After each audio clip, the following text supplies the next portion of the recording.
अस्सलामुअलैकुम। ये हमारा लेक्चर नंबर 3 का ही सेकंड पार्ट है। उसमें मैंने आपको बताया था कि ये रेजिस्टेंस जो है इसकी एक स्पेसिफिक वैल्यू होनी चाहिए जो हम एलईडी के साथ सीरीज में कनेक्ट करेंगे।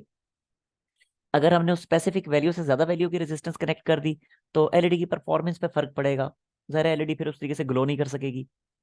और अगर मैं उस स्पेसिफिक वैल्यू से कम वैल्यू की रेजिस्टेंस यहाँ पे यूज़ करता हूँ तो फिर एलईडी से ज़रूरत से ज़्यादा करंट फ्लो करने लग जाएगा, तब भी एलईडी डैमेज कर सकती है।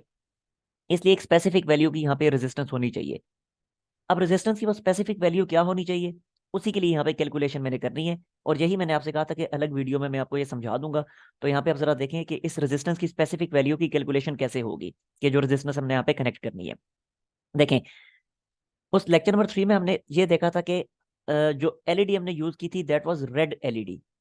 अब रेड एलईडी जो है उसको कितना करंट जरूरत होता है और कितनी वोल्टेज उसको रिक्वायर्ड होती है, ये आप गूगल से बड़ी आसानी से फाइंड कर सकते हैं।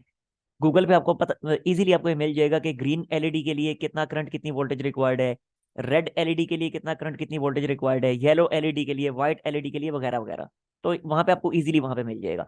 अब क्योंकि मैंने यूज की थी रेड एलईडी, तो रेड एलईडी को ग्लो करने के लिए जो करंट रिक्वायर्ड होता है वो होता है 20 मिली एम्पेयर्स का। ठीक हो गया।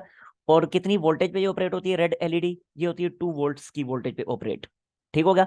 अच्छा, अब जरा देखें, अब जो मेरी पिन थी पिन नंबर 7, उस पर तो मैंने डिजिटल राइट कमांड दी थी। तो डिजिटल राइट कमांड के नतीजे में तो मिलती है 5 वोल्टेज।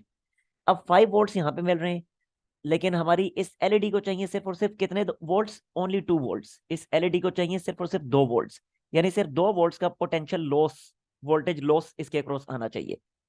तो अब 5 में से 2 तो इसके अक्रॉस आएगा, बाकी 3 किसके अक्रॉस आएगा? बाकी 3 डेफिनेटली इस रजिस्टर के अक्रॉस आएगा।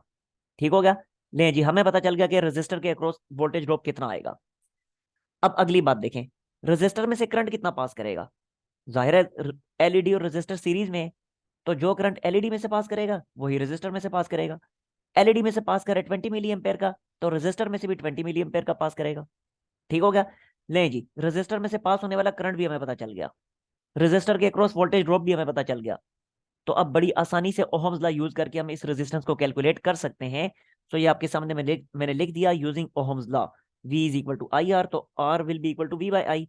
अब जरा देखें, वोल्टेज में रेजिस्टेंस, इस वाली रेजिस्टेंस की वैल्यू कैलकुलेट करना चाह रहा हूँ, तो वोल्टेज ड्रॉप भी वो होना चाहिए जो रेजिस्टेंस के अक्रॉस है। तो कितना वोल्टेज ड्रॉप है रेजिस्टेंस के अक्रॉस? 3 वोल्ट्स का। तो ये मैंने V की जगह 3 लिख दिया। और करंट भी वही होना चाहिए जो रेजिस्टेंस में से पास कर रहे हैं।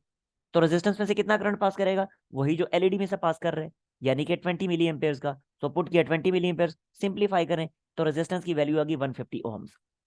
इसका मतलब यह हुआ कि एलईडी के साथ सीरीज में ये जो रेजिस्टेंस हम कनेक्ट कर रहे हैं that should be of 150 Ohm's.